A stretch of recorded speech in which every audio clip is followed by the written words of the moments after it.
Now, a few moments ago, Dallas Cowboys owner Jerry Jones, he locked arms with his players and kneeled just prior to the national anthem. After a giant flag was rolled out, old Jones stood and remained standing arm in arm with two Dallas Cowboys during the entire performance. So what should we make of the latest protests? What's the ramifications of all this? Joining us now, author of the #1 New York Times bestseller, Understanding Trump, Fox News contributor, former Speaker of the House, also has a brand new online series entitled Defending America, which we better be prepared with North Korea. Mr. Speaker, great to see you, as always. I'm watching this, and it's amazing to me. I don't think many people get this, except the fans. There are some that are so locked in that they think they're right. What's your reaction? Well, first of all, the reason I developed the course on Defending America, which people can see at defendingamericacourse.com, is very simple. It's not about foreign policy. It's not about North Korea. It's about exactly what you and I are watching. We've had people playing the national anthem at sporting events since 1862 during the Civil War. It became really popular in 1942 during World War II. It was seen as a symbol of being together, of being American, of something we could all be proud of.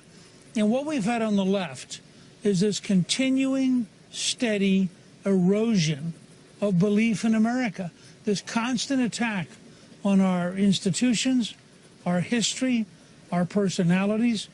And now you have this fiasco. I mean, think about what you're watching.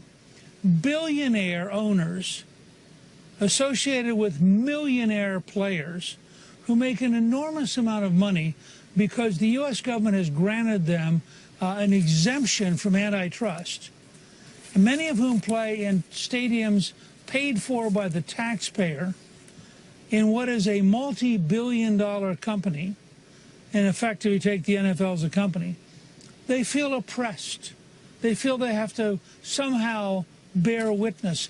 My view is, look, every person who's a multi-millionaire player who wants to go out and help people, I'm for you. Every person who wants to go out and run for office because you're multi-millionaires, I'm for you.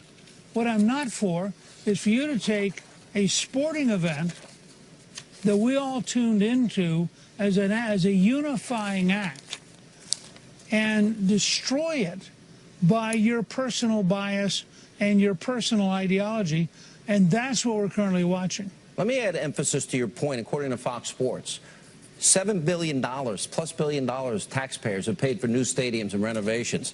Do you know, Business Insider and New Jersey Star Ledger report, $5.4 million, that the military's paid the NFL to salute the troops. Listen to what Hillary Clinton said earlier tonight. I want to get your reaction to her vicious statement.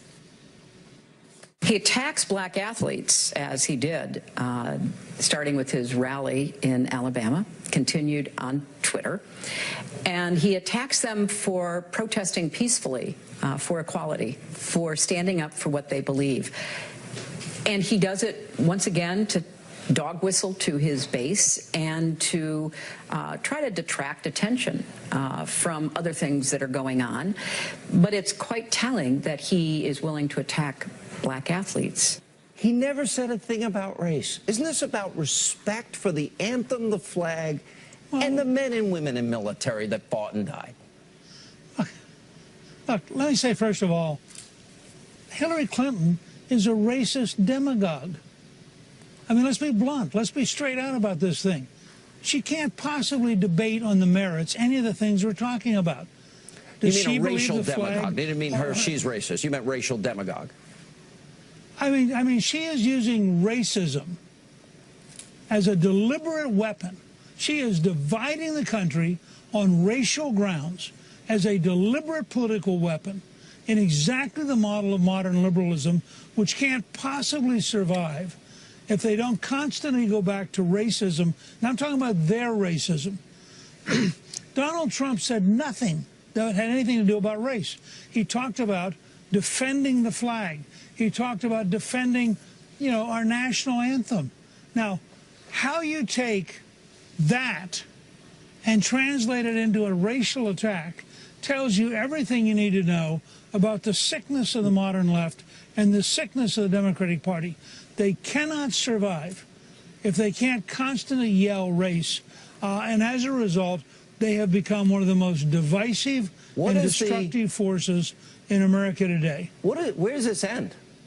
Will Americans say, I'm a Saturday football watcher? I think the American people have to have an honest, open conversation. And I think, let's go back to the idea of First Amendment rights. I am totally for the rights of every athlete in America on their own time to go out and say anything they want to. I'm totally for their taking their multi-million-dollar salary. If they want to go spend it on left-wing causes, go do it. If they want to go take their spare time and go to left-wing rallies, go do it. What I am not for is them deciding that they'll take an event that you and I tuned into because we thought it was a neutral sporting event. Yeah. This is the opposite of the spirit of sports. You know, it defies everything about why we love sports, and it's truly sad to see politics do this to our political system.